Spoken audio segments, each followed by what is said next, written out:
Welcome back as we talk finances and how, I suppose, the tire hits the tar. What does the bigger picture mean for us in our smaller picture, our very small little pockets at the moment? Back in April, our team unpacked the shock announcement that the proposed VAT increase from 15% to 15.5% had been officially scrapped.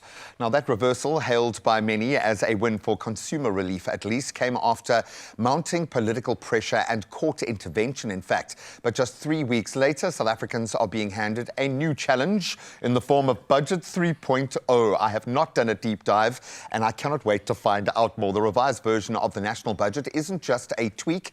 It's in fact a complete reworking of the previous proposal, scrapped by the courts for failing to follow due parliamentary process. Now, with a 75 billion rand revenue hole still looming large, government now faces the pressure of balancing its books without driving South Africans further into financial strain. That was the most underwhelming way of describing it. So what does this new version of the budget mean for our monthly expenses, whether it's the cost of petrol, electricity, just groceries, or even tax? Is this version of the budget more citizen-focused or just a cosmic reshuffle? Well, joining us to break it all down and answer those questions, a strong panel of voices. Werner Rousseau, a wealth manager with PPS Wealth Advisory, alongside Ronaldo Felar and Zahra Schroeder, both fresh voices on the incredible platform Good Hope FM. Thank you so much for being here, guys. Sorry, that was quite a long preamble. That's my little brain trying to understand what's going on here. Werner, maybe let's start with you. And I know we don't have a huge amount of time, but if you could talk about the big shift here, what has changed? Because it feels like quite a lot in budget version 3.0. Yeah, so third time lucky. I think the first one... That's where you can leave it, actually. Yeah, that's fine, done. With the first one, they wanted a 2% VAT increase. That didn't even make it to Parliament, never got to vote on it. The second time, there was a 0.5% increase, then another 0.5% in a year's time. The DA actually challenged them in court, and they had an out-of-court settlement. So yeah, now we've got a 75 billion deficit, which we have to make up somehow. And that is what Minister Enoch Godongwana will then table in Parliament on Wednesday. So we watch with bated breath. Just on the tax front, could we expect something? Because I suppose we have now proven that we can shift and change on a dime. So could we see the tax conversation coming up back in sin tax? How are they going to get this money? The problem is there's such a small base now to try and get it from. So we don't have an income problem in South Africa. We've got an expenditure problem. So it sounds like that Godongwana on Wednesday would say that there will be a 60 billion cuts in expenses, which we've been hoping for quite some time. So, but definitely they'll have to look at sin taxes, have to look at income tax. Something like the fuel levy hasn't been increased since 2022, so there might be some leeway for him to work on that. I like the way you said that. And you're trying to sound positive and happy about all of this. Change can be terrifying, but I think we need change. Ronaldo, that's the bottom line here. It's tough out there. Where do you feel the most pressure as a young South African when you think of petrol, when you think of electricity, when you think of just filling your basket in a grocery shop? Where are the pressure points for you? I mean, come on, load shedding is seeming relatively stable for now, till like August. Fuel prices are seeing a bit of a decrease by a couple of cents, but electricity, I feel like that's where the danger lies. I was on my landlord, I'm like, dude, and he's like, no, look at everyone else's guy, it's not just me. But also basic mobility exercises like getting to classes or getting to work on time or maybe just entertaining a side hustle. It's become a bit unaffordable. I don't know if the Budget 3.0 provides enough structural backbone for young professionals, and I feel like that is what we need to question. Is there support? Is there going to be generational wealth for us? Those are the questions that are stuck in my brain and where I'm currently at with all the struggles happening with electricity, fuel, and of course the other things. Werner, maybe I can put it back to you. Do you see those dots being connected here? When we talk about the bigger picture, we often forget about the smaller picture pressure on people. Do you feel like those kinds of pressures are being taken into account, or are we just trying to literally balance the books here in terms of the immediate pressure? I think it's just survival at this stage. Everyone's just trying triage. to survive, yeah. So whether it's on the small or on the big, you're just trying to survive at this stage. And everyone is feeling the pinch on the top of the pile, right down to those of us trying to do everything every day. Zahra, when you get an immediate, because you've got almost the canary in the mine of young people connecting with you every day, and you feel that, what is the feeling out there at the moment? I must say a lot of people are very concerned, slightly confused as well. I think a lot of young people want to see decisive leadership. I think it says something when you have to come around a third time around with the budget. It almost sows a little bit of doubt that people think, you know, is this something that's not serious to our government, or our livelihoods not taken seriously enough? And I think a lot of people are also confused with what is so difficult having to come up with a national budget. Is this not your job? Yeah, and I like the way you're nodding your head, because I know it might seem like we're oversimplifying here, but I can grossly oversimplify. Sometimes you get economy first, then politics. Sometimes you get politics first, then economy.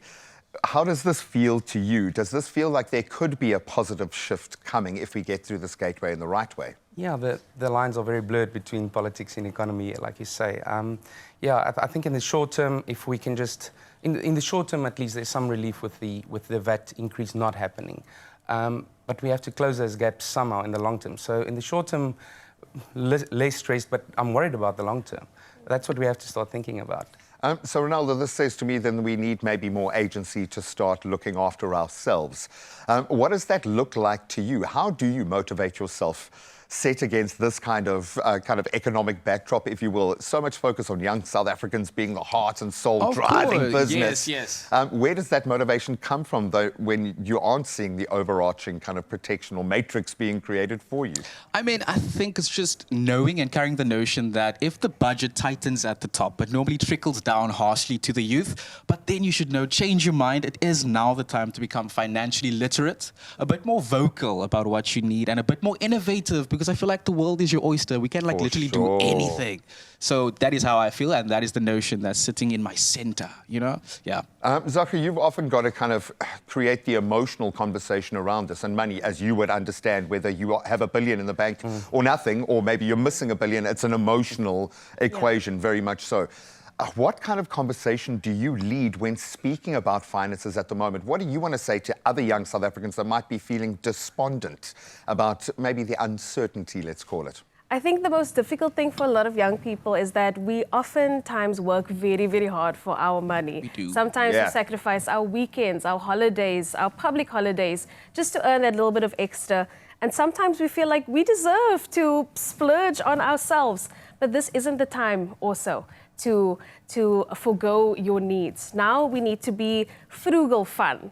In a way, you know, instead of going to buy it out, we got it at home. And this time we need to convince ourselves and actually prepare for things to have at home. You know, instead of all the takeaways, we're making it at home. Instead of going out and spending lots of money, let's enjoy our free parks. Let's go to all the beautiful beaches that we have. It's frugal fun. Is there a pocket-sized version of you that I can keep with me for the rest of today? Just maybe like Jiminy Cricket, just put you on my shoulder. Frugal fun. Is this frugal fun, Graham? Is this frugal fun? Bless you for navigating these waters at the moment. I think at the moment, a lot of people within the financial sectors left scratching their heads, yes, but we've got a big wait now. We're going to wait to find out exactly what this means moving forward. On Wednesday, you said we will get the next update. Budget 3.0. Clearly, we are shifting gears dramatically, but there could be positives therein if you follow that kind of mindset. Look for the opportunity and keep the fun frugal. It's my feel-good breakfast show. Welcome back as we continue to talk VAT. Yes, it is VAT conversation. Since the VAT reversal in April, the question hasn't been if the government will try to recoup lost revenue, but how? And with the release of Budget 3.0 on the 21st of May, the focus now shifts squarely to middle-income earners, people who earn just enough to be taxed, but too little to absorb the constant financial pressure. Oh, man, it's a difficult lane to be in between the bracket creep, rising interest rates, and the persistent cost of living crisis. And it is a crisis. Many middle-class South Africans, I think, feeling squeezed from all sides. Add in responsibilities like supporting extended families who haven't quite been able to get off the ground, trying to build generational wealth. The cracks start to show. So we've got a great panel here. Ronaldo, Shanaz, and Vanna joining us too. Or Zahra, sorry. You do embody someone that we love on this show. We've been joking about it off air, but destined for great things. But Vanna, I'm going to talk to you now. We're going to delve back in with tax. Tax brackets, where does that sit right now? We joke about kind of being in that middle lane, but what does that lane look like now? So what happens is they call it bracket creep. So your income increases by inflation, hopefully, and then you're automatically in a next tax bracket. But the brackets are not adjusted for inflation. So it's a silent tax that they actually could get without you really knowing it, a silent tax hike. And will we see that? How do you see that dynamic playing out in where we are right now? Yeah, so on Wednesday, in the previous budget 2.0, there was no speak of bracket creep. So with this one, we'll see. We'll see on Wednesday. What is your feeling? Probably there's some leeway where they can get a few rand extra to fill this extra 75 billion gap. So there is definitely leeway. I like the way we all say 75 billion. It was just a little something. We just got to anyone hand around a hat, we can do it. Are we going to see the other areas, things like medical aid, pension, where there are big financial vehicles that can be attacked in this to find that 75 billion? Do we think there's going to be more pressure in those spaces, in those structures? Yeah, specifically with talk of NHI, they've been talking about medical tax credits for some time. That's 30 billion rand that actually contributes to the budget. So if they scrap that, that's 364 rand per month for an adult medical aid member and 260 rand for a dependent. So that's for me as a one-man family. That will be 4,400 rand a year less in my pocket. And that comes to 30 billion, which already helps a bit. So there's a lot of talk on that, and we'll hear on Wednesday. Yeah, with retirement annuities, I mean, the 350,000 tax has been like that for years.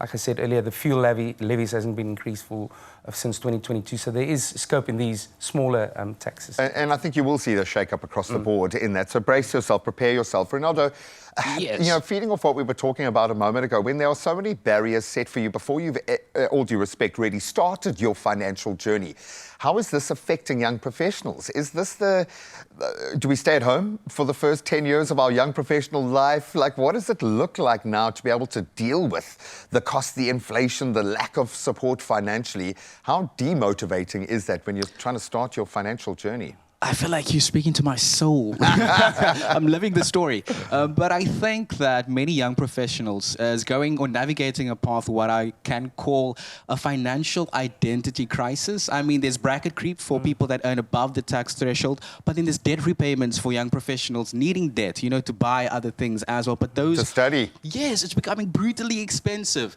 And then I think just the emotional toll that the unsurety we carry, it's not great. So I think with the revised budget and the limited structural supports, I hate to say that, but it's kind of like a message saying that we are figuring it out, but you're kind of on your own right now, In a weird way, as an entrepreneur, that might not be a bad place to be. To have a big isn't. challenge thrown in front of you and a lot of anxiety, that's often what inspires the best financial new products to come out into the market.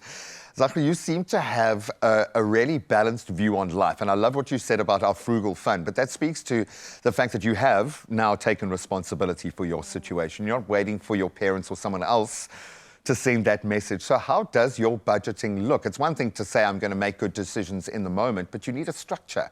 So how do you go about budgeting every month? How do you kind of prepare yourself for this uncertainty? Okay, this is not financial advice. This is just what I do. This is called human advice, and it's Human great, advice. okay? But honestly, if I don't see it, I'm less likely to spend it. So I try and really hide my money away. I actually have 2 separate accounts, and I put all of my saving money into that other account, and I never open it unless it comes to really, really big emergencies, or maybe that end of the month comes and we still need some groceries, and then I'll maybe use of it. But as long as I don't see it and I don't know how much is going on there, then I'm less likely to spend on unnecessary things. How do you feel about debt? Credit cards, store accounts, because we need to build a financial profile, but can we pay back that debt? Most South Africans can't. Definitely not. I do think you need to be very, very smart about how you use debt. When it comes to credit cards, for example, it's not free money. It is money that you have to pay back. But also, if you become responsible with it, if you become an adult with it now, these are great skills that we are learning now in our youth that essentially It's great for the Completely. future. And I want to say to both of you, not to be disparaging, you know, what you're feeling now, this financially related anxiety just ramps up when you have kids and family. And so this is great training. No, I like the fact that you are so in the moment and present, Vanna. Thank you so much for being the voice that you are right now. I know still so many questions until Wednesday. So we'll watch that space, and I have a feeling you're going to be back in within a week to help us unpack what Budget 3.0 means for us. We're now getting into the nuance of it, but at least as a part of that conversation, we are able to make the links between how it affects us in our everyday, our fuel, our electricity, our studies. But I think what I'm most interested in, the solutions that could be revealed if young people like this keep applying themselves. So thank you so much for your voices this morning. Inspire us. Come on, give us the next big financial product.